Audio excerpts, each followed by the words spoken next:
the revolution starting inside. An instrumental part of Agora worldwide. Agora worldwide. Agora worldwide. Counter economics. Agorist strip. Black market click. Move a quick flip. Can't regulate this. Agorist strip.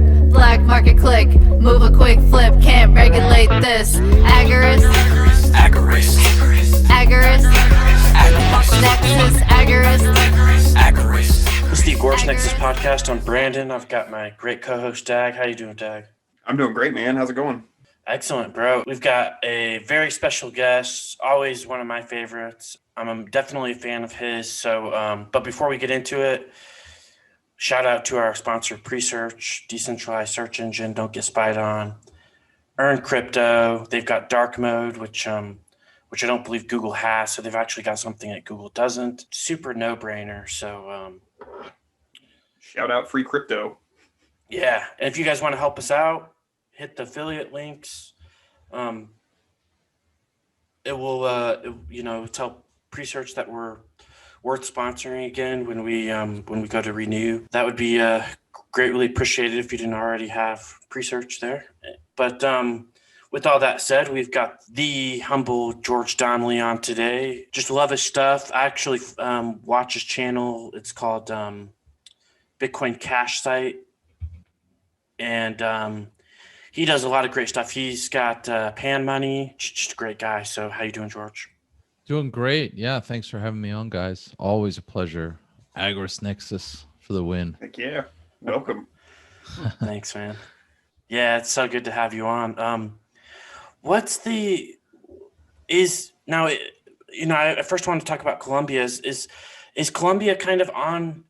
Because I hear two different things from Colombians. I've got a couple different friends, and one says that Colombia is kind of slowly turning into Venezuela, and then another one says that Colombia will never be like Venezuela. So I'm not really sure who to believe or whatnot, but we share. Me neither. Yeah, I guess you don't have your crystal ball, right? Thing is, both sides are very strong. You know, like the right has momentum and the power of the nation state, the federal government on its side, and Colombia is extremely centralized. So the federal government can remove mayors and governors and stuff if it wants. But the left is growing. And it's amazing to me, and there are millions of Venezuelans here who quite frankly don't understand what happened to their country. I'm like talking to them, like, damn, what a mess socialism made. And they're like, what? No, it's the sanctions. it's some obscure thing, that they come up with, but they don't get that it's socialism. And a lot of them are citizens of both countries, so they can vote. And there is a politician called, his name's Petro, and he was a former guerrilla, M19 guerrilla, in the kind of civilish war, of the late 20th century here. And things, it's hard to know. I think the youth are with the left. And, I think the current government, basically there's a lackey in the presidency, and he's been utterly stupid in the severity of the lockdowns and the other measures. Like he's caused so many bankruptcies of small merchants. So, I feel like there is a chance that Colombia could become like Venezuela, and that would be a terrible tragedy. Yeah, it's unfortunately it feels like the whole world's kind of headed there, in some degree or another, right? It feels like what you said? It feels like the whole world is kind of headed towards that direction. Oh yeah, one way or another, right? What happened to the world? Like there is all this repression. There is all this, abrogation of rights, suspension of free speech. We're like, I think, I don't know, I haven't been following the U.S. closely, but they're still like, we're not allowed to go out on weekends here in Colombia. I know people who were good people, good libertarian people who were building a community in Chile, in southern Chile, which used to be an extremely free country, and then like authoritarian leftists have just made a mess out of Chile, and they're leaving now. They're leaving Chile, and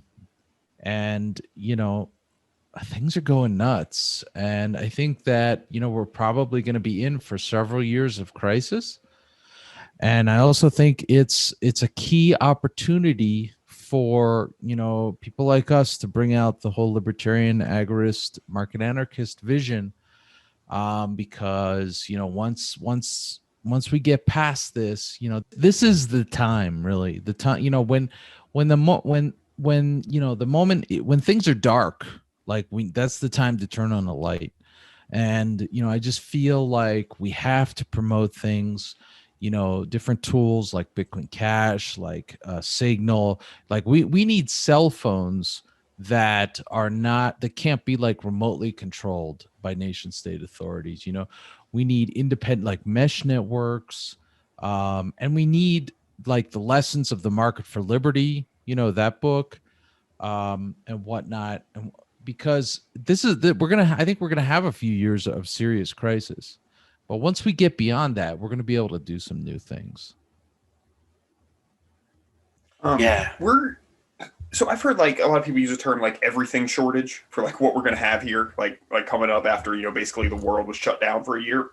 And we're definitely starting to feel some of the effects of that, both with just products we're having a hard time getting and, prices, especially like building materials, are going up quite a bit.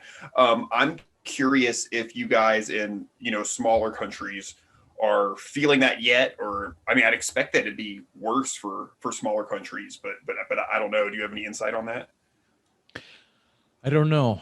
I haven't noticed it yet here. I mean, I think there has been a general price increase, like when I buy groceries and whatnot, those prices have noticeably gone up.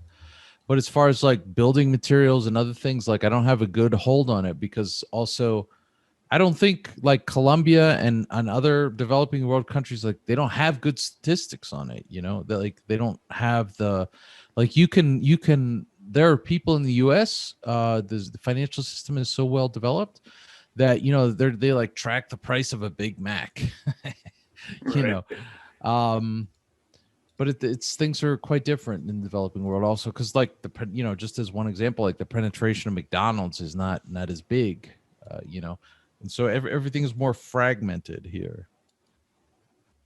Yeah, probably much different in a lot of ways. Probably different like supply chains and everything than we have. So like on the one hand, like I feel like, oh, like smaller countries might be hit harder, but then on the other, I'm almost like, well, maybe in a lot of instances they won't be as impacted by the shutdowns over the last year. So it's probably just very unique depending on where you're at. Yeah, I think one thing that for some of these, like for example, Colombia, like the farms, I think a lot of the food supply comes from within the country. And so, that may not have so many inputs that are like in US dollar denominated. Here, they have inflated the money supply, they have really damaged the economy.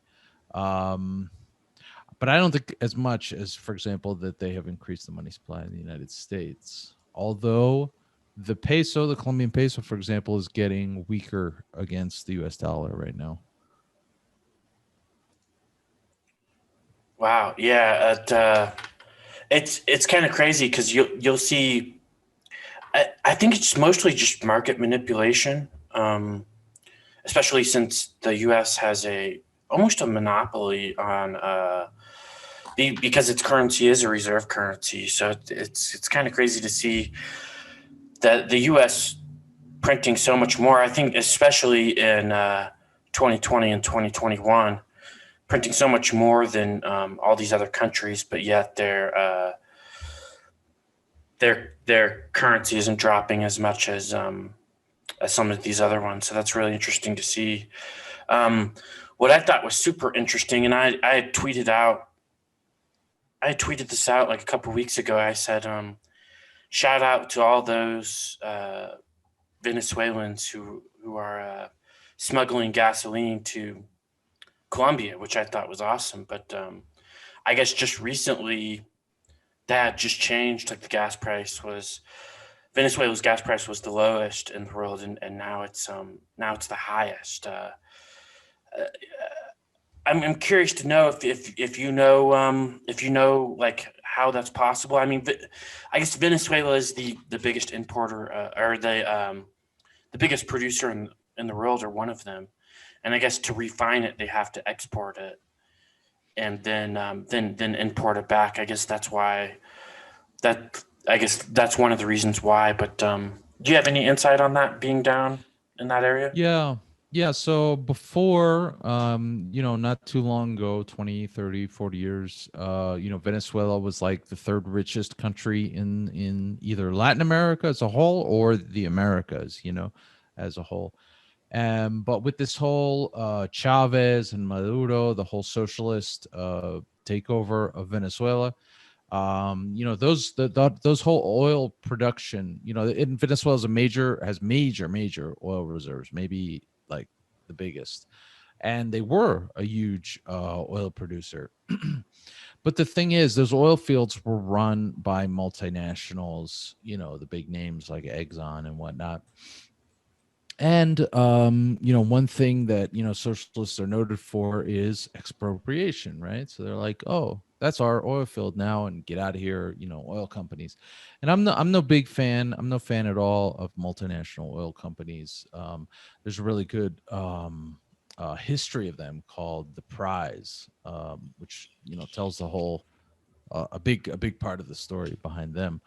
But once they kicked them out, they didn't have the expertise to maintain all of that. So basically, for a couple decades now, the oil producing capability, all the installations have been degrading, and they, the qualified people who could have continued were purged, for political reasons, or they left the country, or whatever happened to them.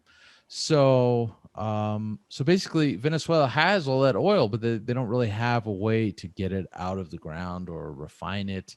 And in fact, there are places like near Maracaibo where they're just, one thing that usually comes out of the ground with crude oil is is natural gas.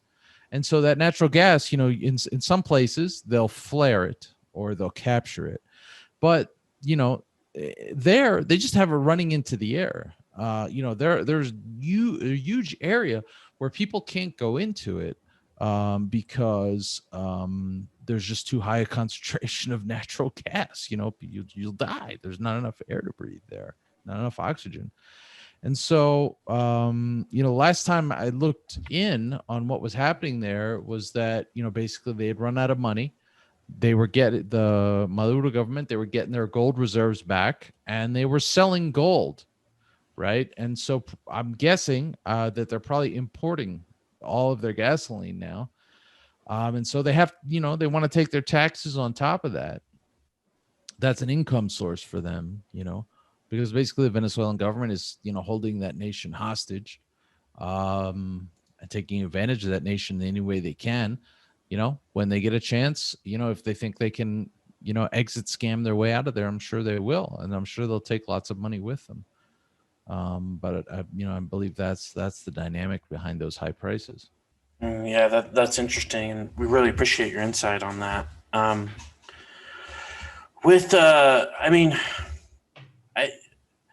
think we were saying something before the show that that needs to be repeated. And that is that a lot of people in the crypto space don't really understand or even want to get into the political aspect of crypto.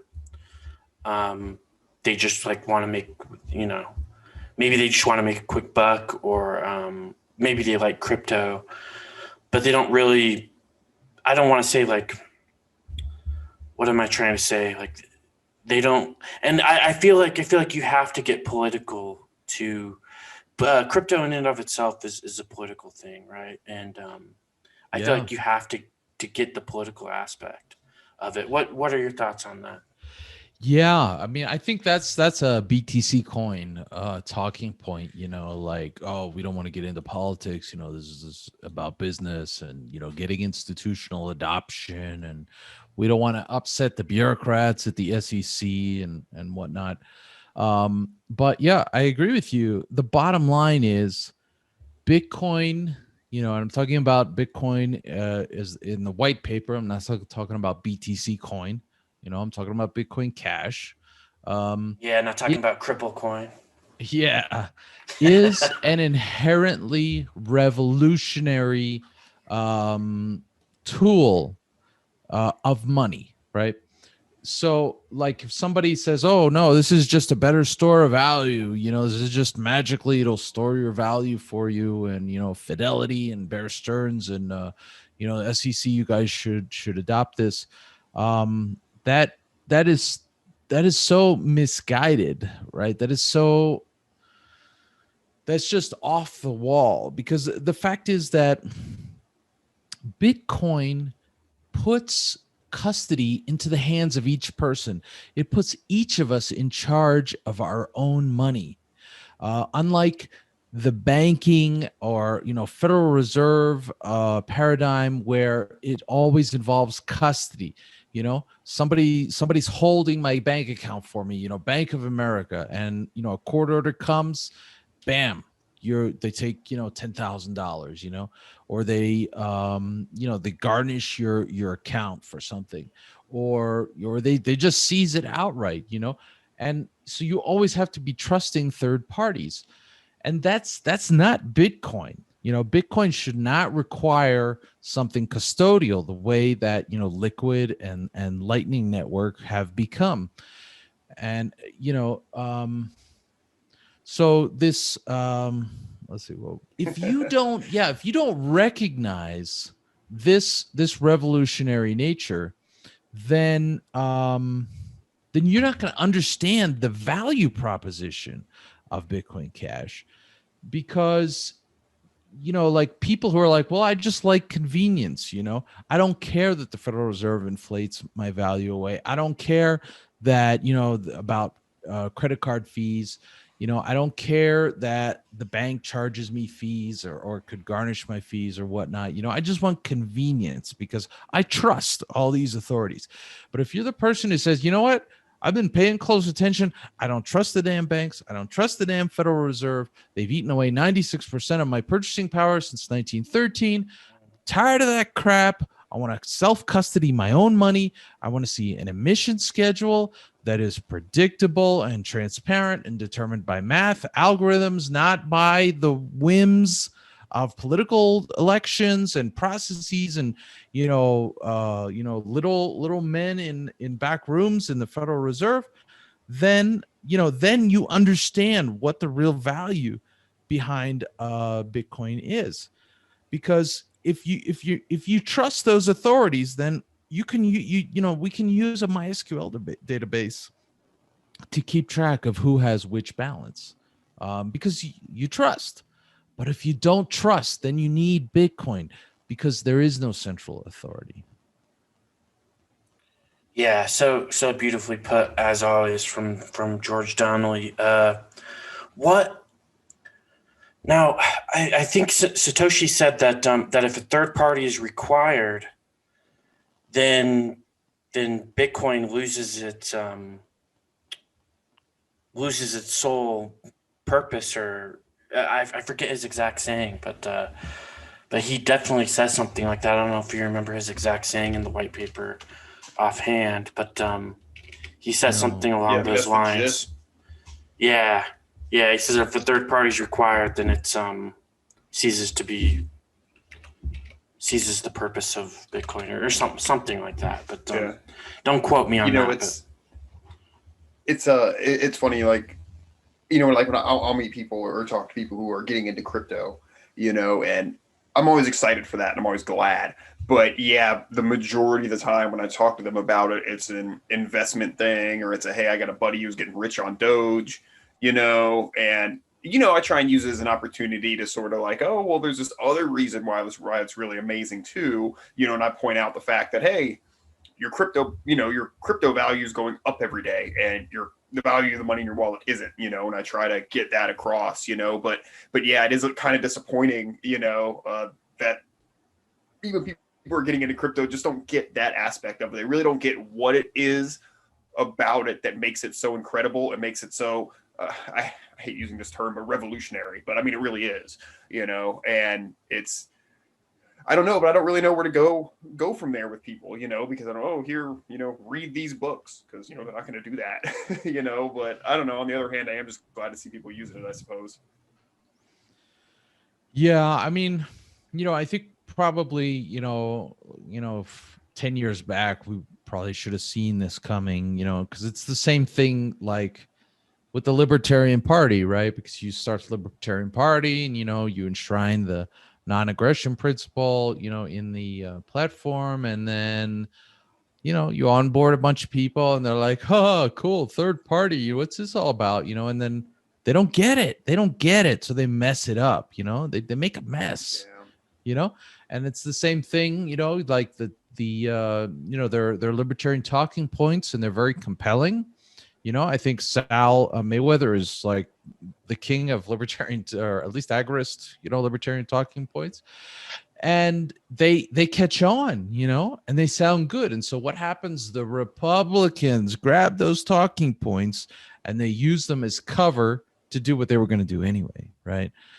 And so it's so complex because it's also it's the basic problem of the evolution of civilization also, because it's all about basic education and being rational, logical, and not expecting to get something for free, which is what humanity has been fighting against, since forever, it's just like we're not as the educational and intellectual status of the human race is just not as far ahead as we would like. And it's really a shame. It's holding us back. Hey guys, quick pause here to tell you about our sponsor, Devault Cryptocurrency. Ticker symbol DVT is a low cap coin with a market cap around 900,000. So there could be room for opportunity here. Not financial advice, but we really like this project. Yeah, the Devault core wallet is one of the best I've ever seen. Very user friendly, super easy to use with cold staking rewards. So it's like getting interest. They're working on privacy with Terraform, also DeFi to decentralize and replace financial institutions. So go ahead and check them out over at devault.cc and get you a Devault core wallet today. Also, be sure to check out the show notes to find exchanges that they are traded on. With that said, let's get back to the show. What kind of, I mean, yeah, it's extremely difficult because I feel like everyone's been brainwashed, but and I kind of want to move to like Bitcoin Cash adoption and the upgrade coming up the 15th. What can you explain to people what the Bitcoin Cash what they're doing with the upgrade? Yeah, sure. So the biggest thing, so basically this is, before every 6 months there was a fairly major network upgrade or hard fork in Bitcoin Cash, and that was because it was managed by a guy named Odysee, who's probably the most key person who made the Bitcoin Cash fork happen. He ran the ABC team. Now, last time in November, they forked off and created their own coin. It was a bit of a mess. But so now Bitcoin Cash is kind of under new management. And so what everybody's trying to do is kind of de-emphasize these 6 month network upgrades, and also to make them annual instead. So now there's a whole process where people can submit, ideas for improving things. They're called chips, cash improvement proposals. And you can check them out and make your own. Participate in the conversation at bitcoincashresearch.org. But so basically, this is a pretty low key one, and the number one thing is that it removes the limit on chained transactions. So inside your Bitcoin Cash wallet, you just think of it maybe as a wallet, but and it's got a balance. But inside that wallet, you actually have many addresses, many public keys. There could be hundreds, and each address or public key, or otherwise known as a UTXO, could have its own balance. So maybe your wallet has 10 BCH, but inside it you have 10 addresses, each one that has one. And so let's say you want to send a tenth of a Bitcoin Cash to 10 different people. Well, wait a second. Let's say you want to send a 20th of a Bitcoin Cash to 20 different people. Well, you would run into so basically what happens is you spend one of your UTXOs and you break off a little piece of it and you send it to each person, and then the change comes back to your wallet. So basically, if you accumulate currently, if you accumulate 50 payments out of one UTXO, one of those addresses, in a space of say less than 10 minutes, right, between blocks, then right now you won't be able to spend anymore from that UTXO. You're gonna get kind of paused there. You're gonna get an error message saying, wait for a block to happen, wait for the current transactions to get processed. And basically that slows down a lot of applications for things like tipping, for meetups. Let's say in some situations, when you're going shopping, like, you're going to buy something here, then you buy something over there. And so that's kind of a downer, right? It kind of slows down the ability to spend money. But so with this change, it's going to work the way it really should, which is there's going to be no limits. You're going to be able to spend, make as many payments out of that UTXO, out of that address as you want, no matter whether a block comes to confirm it or not. And it's secure on Bitcoin Cash, unlike on Bitcoin BTC, because on Bitcoin BTC, there's a feature called RBF, replaced by fee. And basically it enables, if you can send a transaction on BTC, and if you misjudge the transaction fee, if you paid too little and your transaction gets stuck, then you can basically recall that transaction and try again with a higher fee. That's called RBF, and it's on BTC. But essentially what that permits you to do is to double spend, which is the whole thing that the great insight behind Bitcoin that it added to like hash cash and the things that came before it. So on Bitcoin Cash, we did not add that foolish feature. That's not there.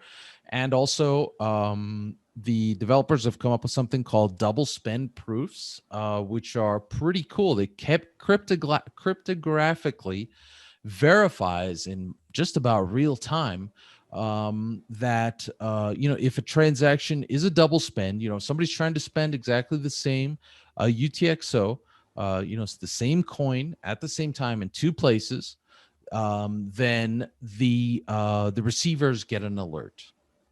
And that so the use case here is, let's say somebody goes to a merchant and they're going to buy like a TV set for $500, and they're like, yeah, I'm going to try to double spend this and get this TV for free, right? And so at the same time that they pay the merchant, they also, via subterfuge, send another transaction that is basically the same one, but instead of paying the merchant, it pays it back to themselves. And so that doesn't really work on Bitcoin Cash due to a bunch of reasons.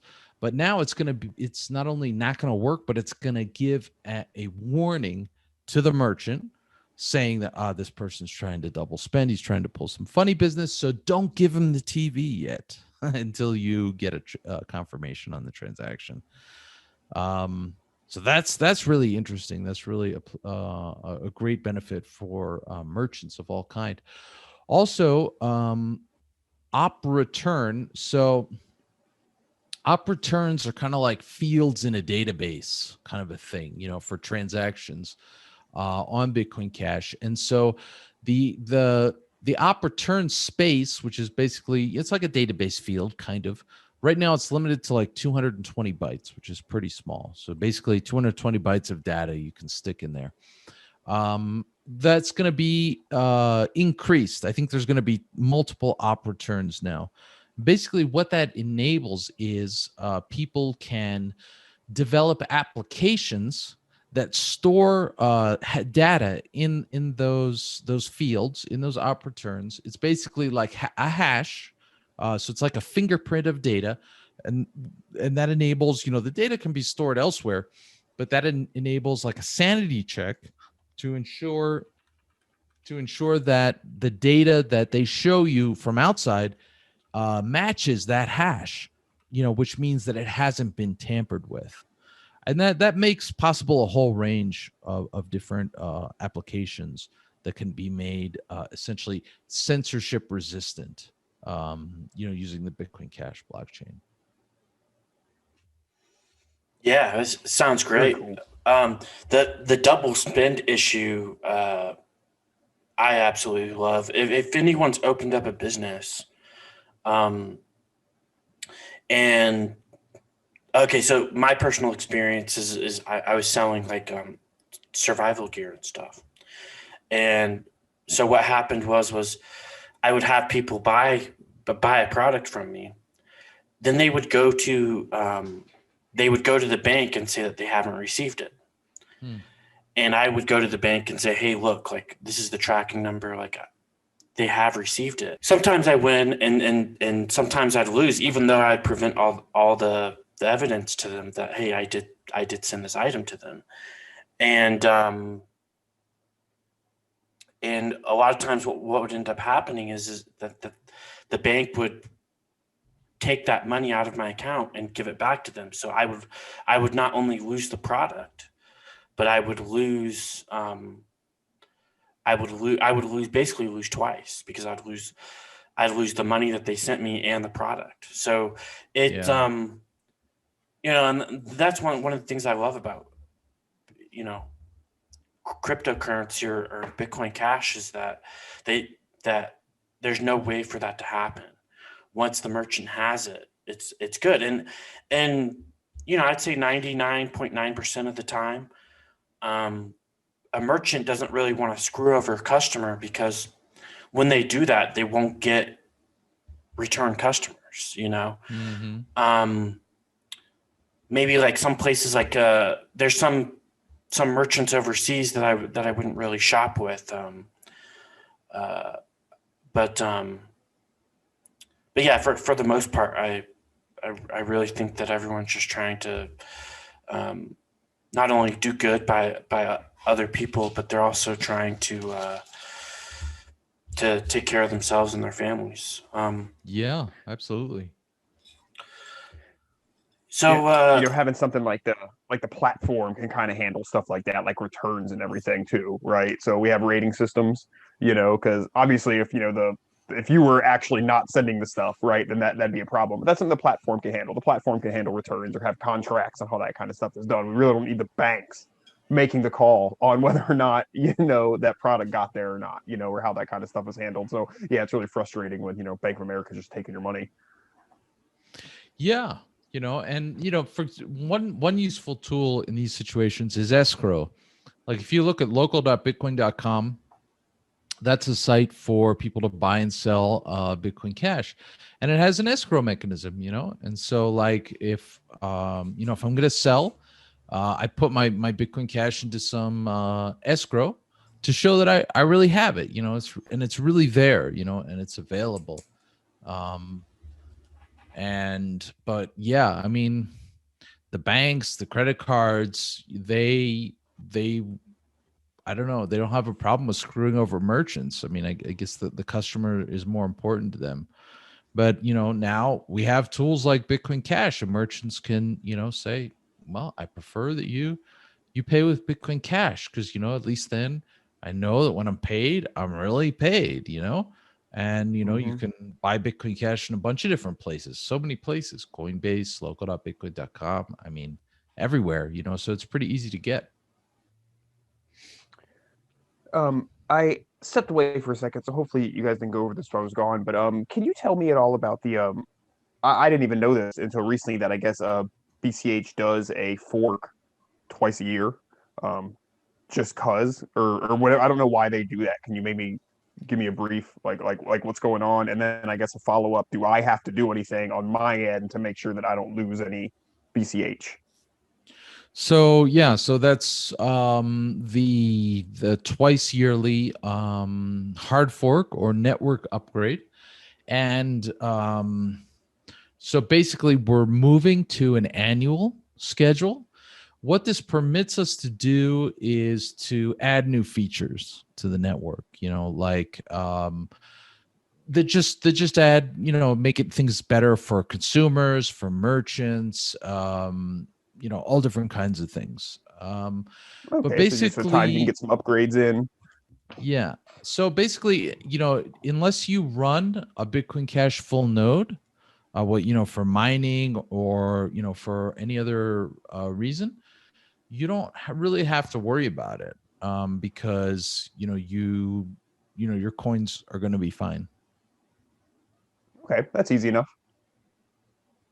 Yeah, and there's no, like, last time this happened in November, there was a network split, and the people who were splitting off didn't put in replay protection.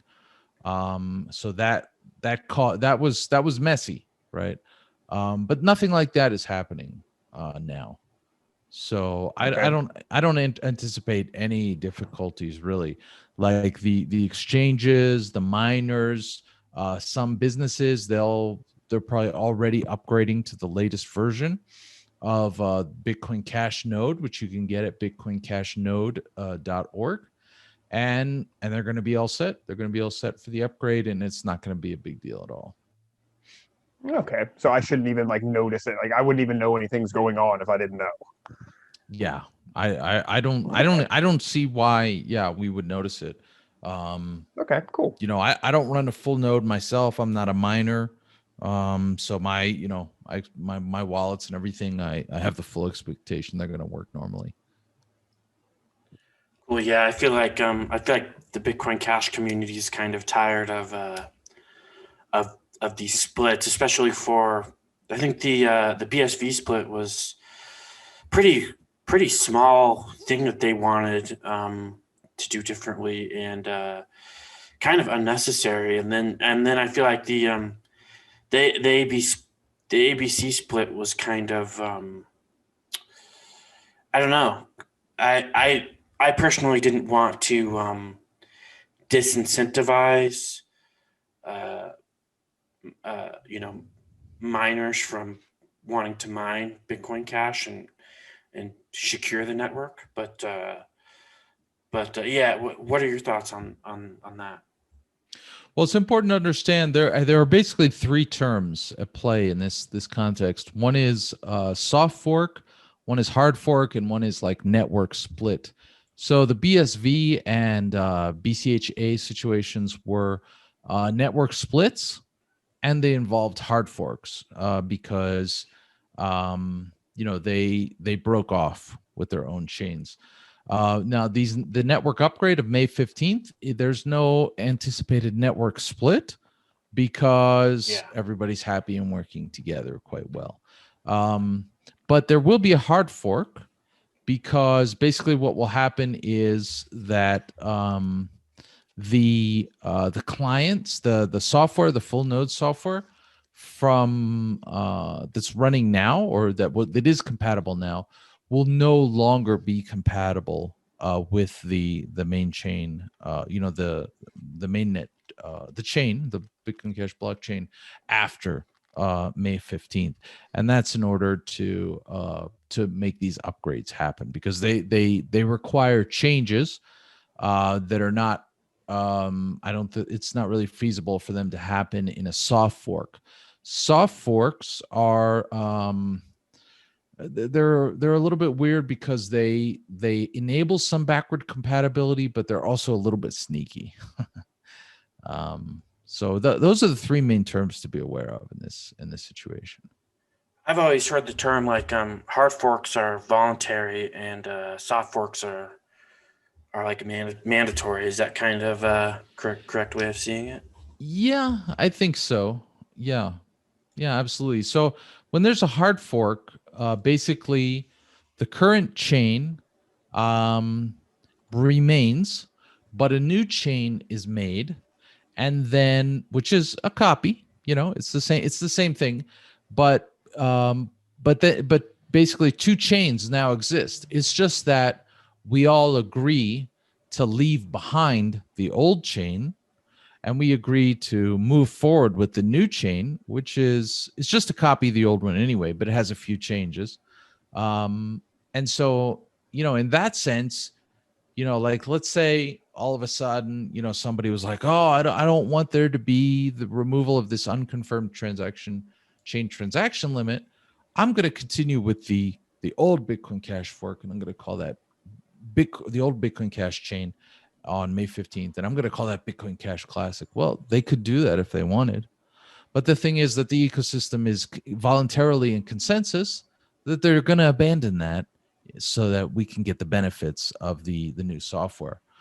Whereas a soft fork, is a little bit more sneaky because it's backwards compatible, but it starts doing things a little differently, adding some changes. For example, the Bitcoin BTC ecosystem is on the verge, I think, of quite a bit of controversy with the Taproot soft fork, which is kind of brewing right now. All right, let's take a quick second to shout out Agorist Acres Seeds.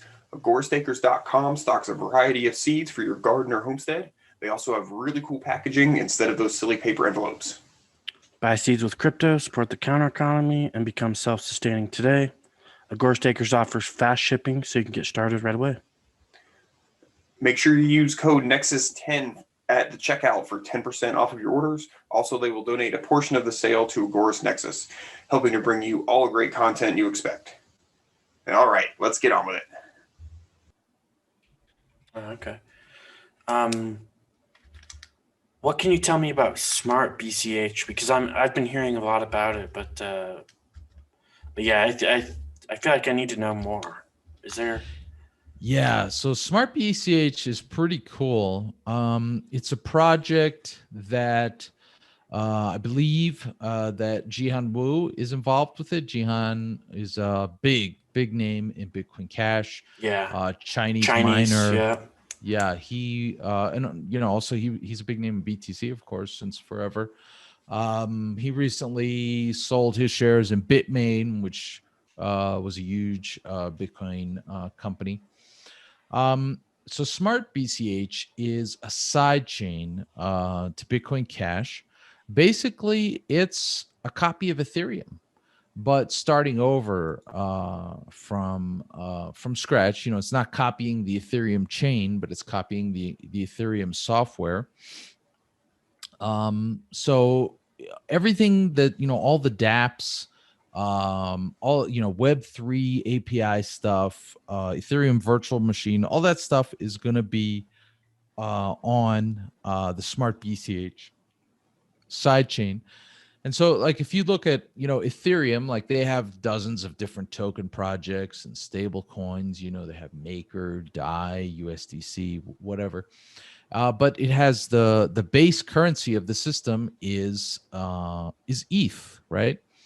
But for Smart BCH, it's because it's a side chain of BCH. The base unit of currency in the system is Bitcoin Cash. So this is going to create new demand for Bitcoin Cash. It's going to interact with the main chain.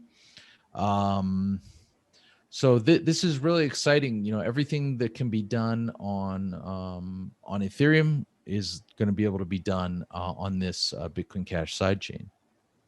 And there's a testnet. A testnet just came out for it recently. Cool. Cool. Yeah, I'm excited about everything Bitcoin Cash is doing. I feel like they're going to be the Ethereum that you can actually transact with, because the fees on Ethereum right now, I mean, we can't really sugarcoat it. It's they're just horrible. Do you feel like that's kind of the smart contracts and the DeFi and stuff? Do you feel like that's where we're headed? Well, yeah, definitely. I mean, this is a tremendous opportunity for every project that requires smart contract capabilities to get into the BCH ecosystem and to benefit from the network effect of Bitcoin Cash, the relationships, all the other projects, all the people we are onboarding, and without the crazy fees of Ethereum.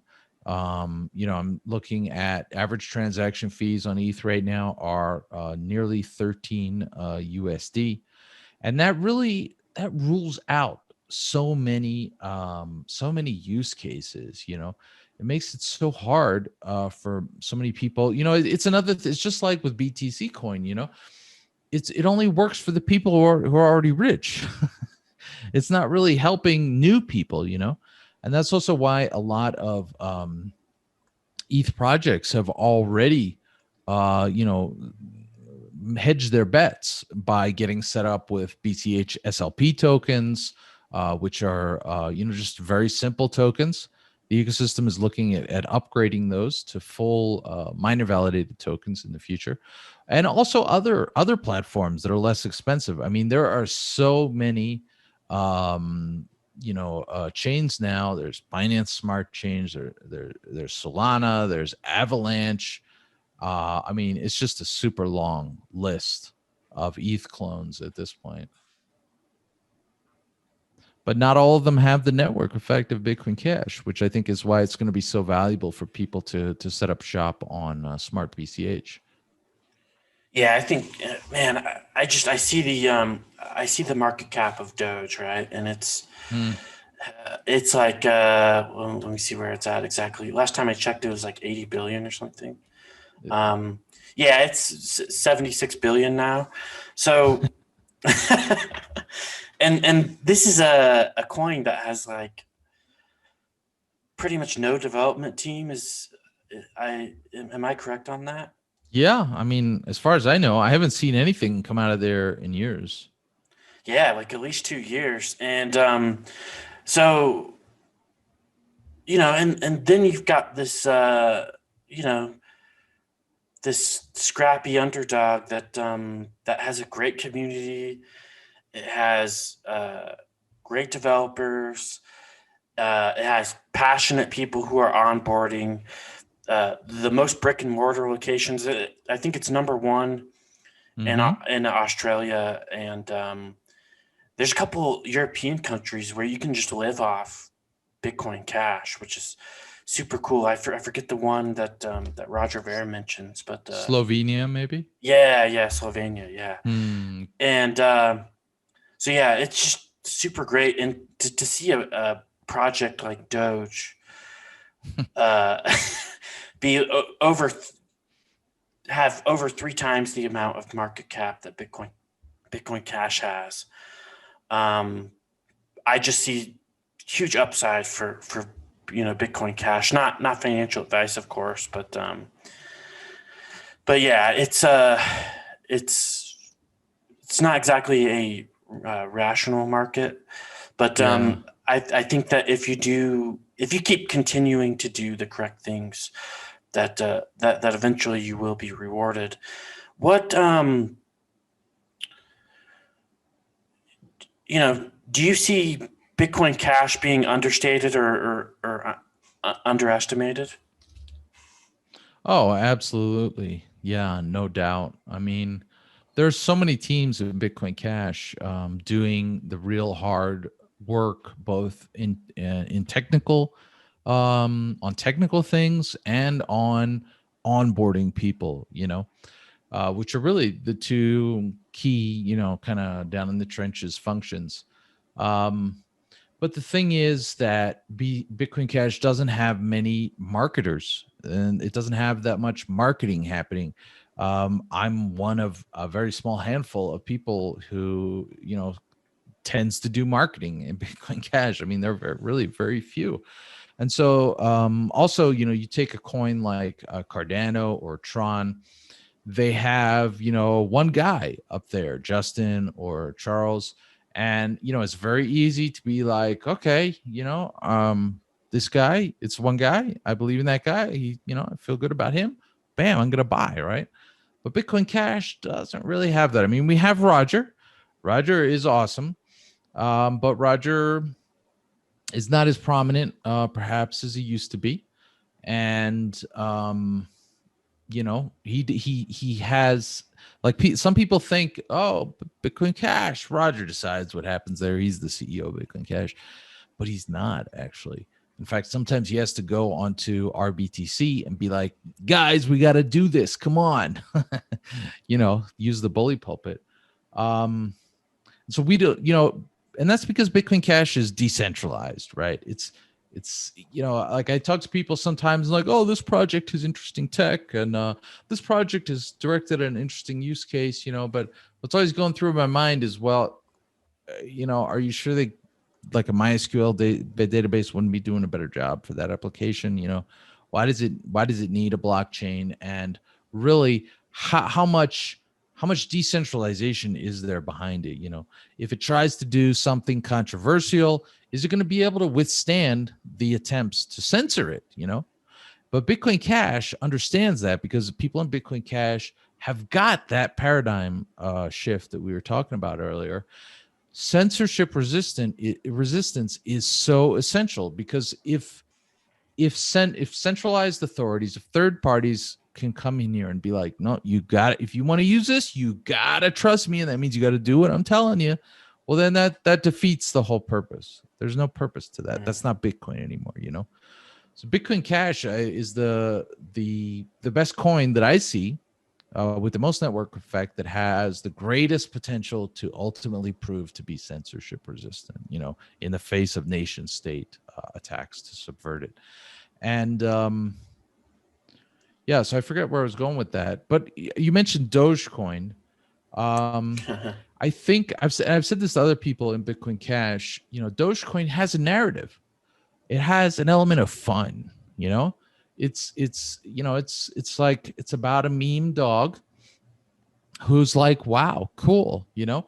And I think, Elon Musk talks about it, and newbies are like, oh, okay, I understand this coin, like Binance. What's that? Is that finance? What is that? Ethereum? That sounds like pretty woo-woo science fiction, Bitcoin, that price is too nuts. What's going on here, And so people are like, oh, Doge.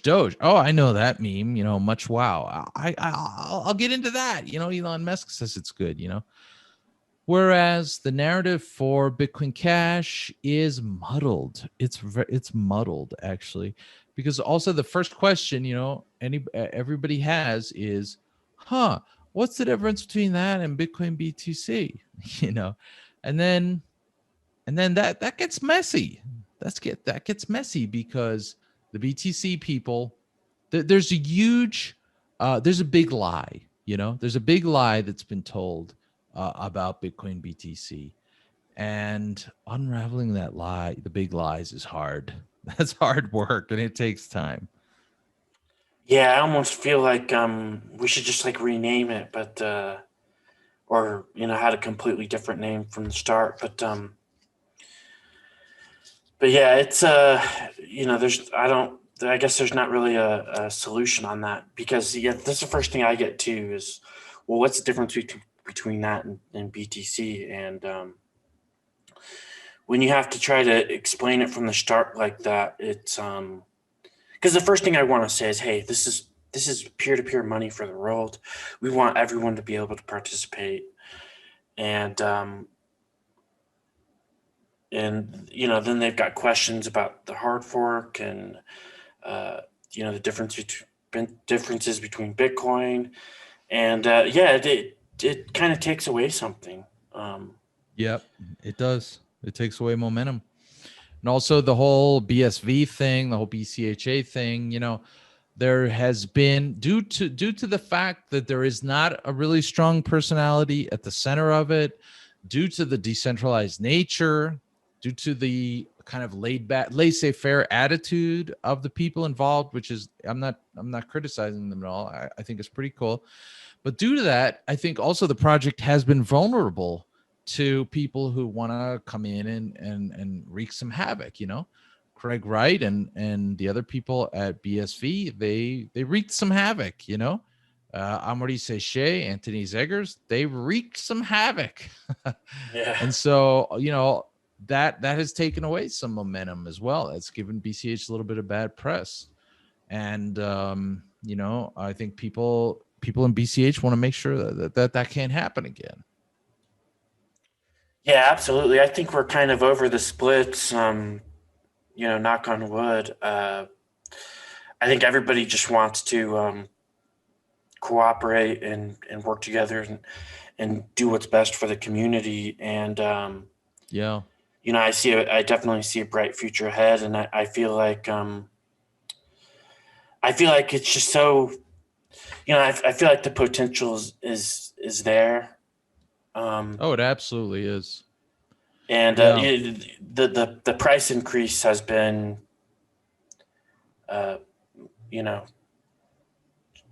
so great for the community. I mean, so well deserved. So, hats off to the Bitcoin Cash community, and I hope that there's more price increases to come. I mean, the thing that people don't realize is that when we have huge price increases like this, we've got a lot of people in Venezuela, in African countries, and in all kinds of rural, poor communities that hold Bitcoin Cash. And when there's big price increases like this for Bitcoin Cash, it helps a lot of people. Yeah.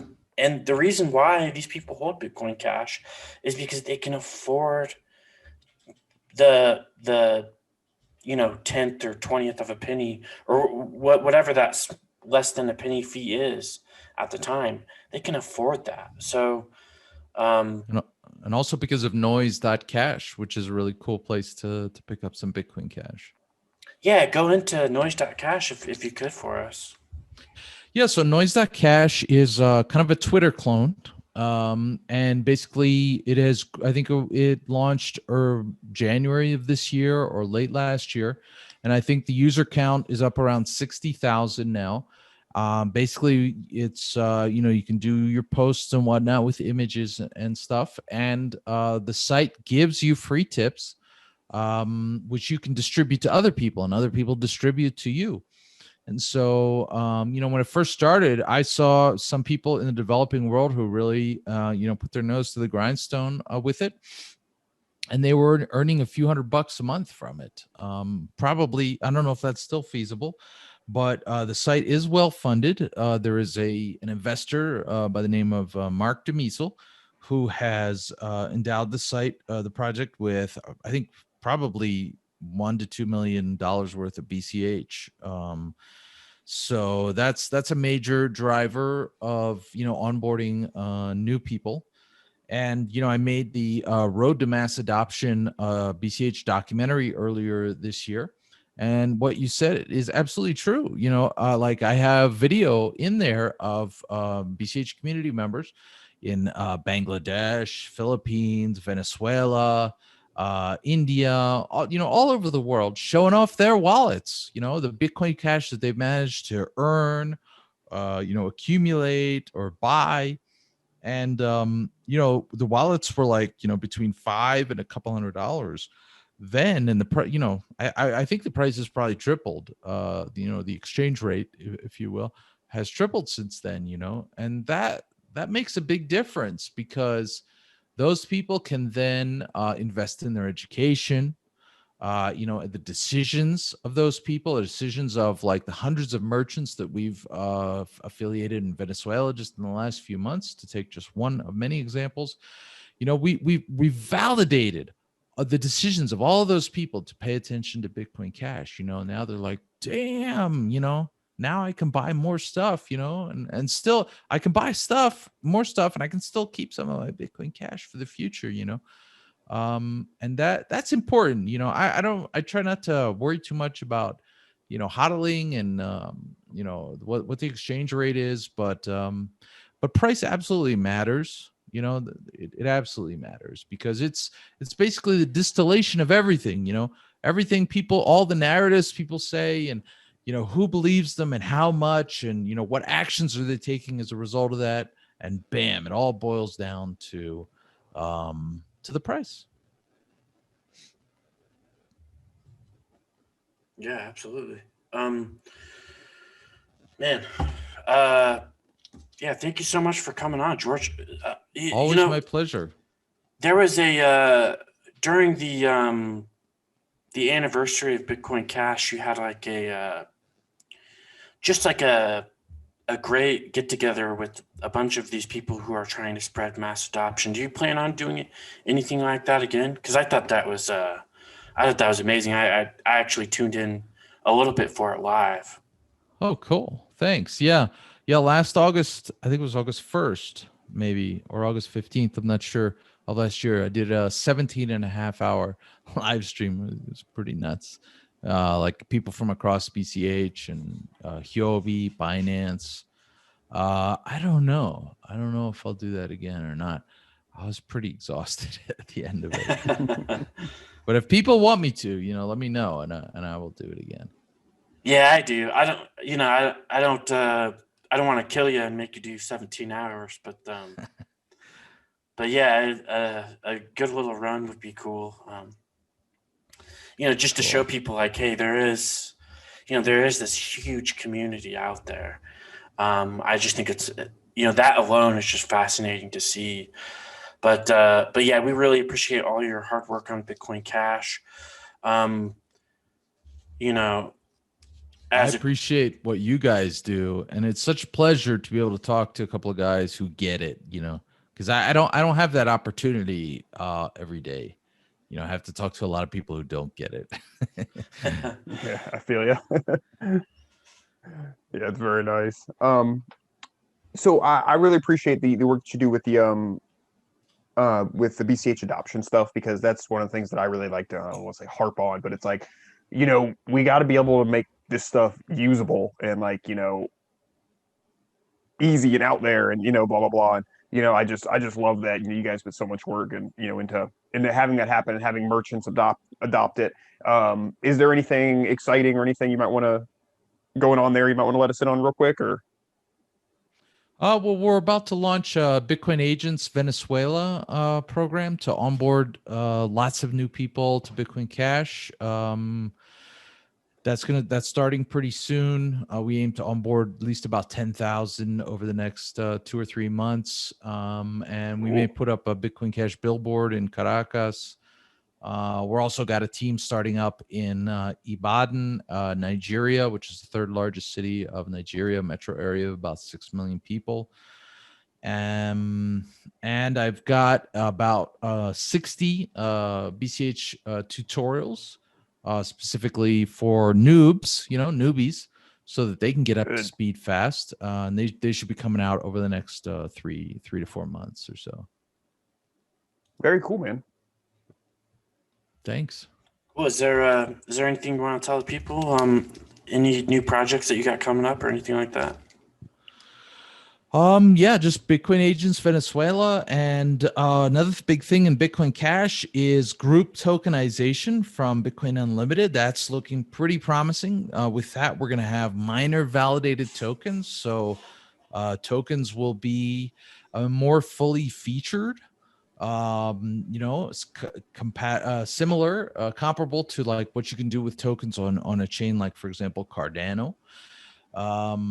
and prediction markets. Jason Dreisner is a developer, and he's working on prediction markets for Bitcoin Cash.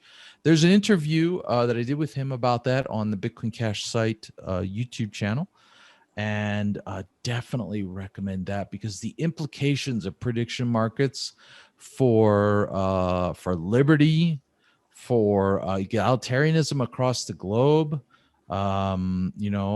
assassination markets, that's an interesting topic in the liberty space, and they're basically a prediction market. That's a bigger project for Bitcoin Cash. I'm not sure when that'll come, but that's definitely on the plate. Cool. What exactly are prediction markets? If you could go through that for us real quick. So a prediction market is basically kind of it's not terribly different from betting, So in the classical example of assassination markets, which is a bit of a delicate subject, but I think it's very relevant to agorists, is someone said, like they open a market for assassinations, and they say, who do you think is going to get assassinated and when, And so somebody says, well, I think, XYZ government, son of a gun is going to die on, 15th June. And then somebody else says another date, right? And so they all bet on it, and, somebody could win. And so in the assassination markets example, the assassin would bet his date, and then he would make it happen on that date. And that would be a way for him to get paid, because he would win that bet, right? And so that would be a way for the assassin to get paid based on market demand. If there's some bureaucrat that needs to go and he won't go via any other way, But in the wider world, it's a way to have derivatives that really anybody can access. Like today, a big wealth generator over the last couple of years has been like Tesla stock. People are like, damn, buy that Tesla, and then it goes up 3 times or whatever. I don't know. I don't follow it that closely. So that's a big wealth generator, or GameStop. But you take people in the developing world, they can't access that kind of stuff. They can't access it. So they can't save, they can't invest, and more complex topics are, for example, people could say, I expect the price of corn to be X on, the 1st of January, 2022, and so that's a tool, not just for betting, but also for hedging, because maybe, I'm not really deep into the whole finance thing, but maybe somebody is going to buy a contract on corn. They're actually going to take delivery of corn. Maybe they have a business. And so maybe they want to insure themselves against some volatile price action there, so they can create this derivative, essentially a bet, that would give, so they would have like both sides of the trade. So if it went down, they would benefit over here, and if it went up, they would benefit over here. So prediction, I'm not capturing the whole vision behind prediction markets. The interview with Jason on my channel will definitely do that. He explains it way better than I do, but it's an enormous tool for liberty and prosperity across the globe. And also just for better decision making, because let's say a company is deciding, trying to decide, okay, so this year, are people going to want red tennis shoes or blue tennis shoes? So they can check with the prediction market and harness the wisdom of crowds, essentially, and see where people put their money. Which is going to sell more this year? Blue tennis sneakers or red tennis sneakers? It has so many applications. Yeah, that's interesting for sure. Man, you've just got such great insight. I definitely want to have you on in the next couple of months. I'm always happy to come on and talk to you guys. Absolutely. Hell yeah. Well, it's a great honor. Honor's mine. Do you have a quote, Dag? No. One of these days I'll learn to be more on the ball. Right. Yeah. No. Yeah. I always forget a quote. Do you have a quote, George? A quote, like Just any it, kind of quote. Just a quote you like. Yeah. Did we sign off on a quote? Just a Oh, nice I have quote. tons of quotes that I like. Cool. I've actually collected them for decades. Let's see. Okay, here's a Stoic quote I kind of like from Epictetus. Let death and exile and all other things which appear terrible be daily before your eyes, but death chiefly, and you will never entertain any abject thought, nor too eagerly covet anything. And I think, especially people who are activists, who speak out, who are trying to build things that go against the prevailing powers that be, will really benefit from Stoicism because, like I know some people who were involved in the recent protests in Colombia, and right now they're scared. They're scared, and they're telling me about other people even more scared than them who took video, of police abuses and whatnot, and now are deleting it because they're scared that somebody's going to show up in the middle of the night. But the fact is that, if we want a better world, now is the time. Now is the time to show courage and to push forward. And, I it's valuable. I think this is very enduring wisdom. Just keep in front of you the worst case scenario and be comfortable with that, because we got to push on. Yeah, that's a great quote. Deep. Agorist Nexus out.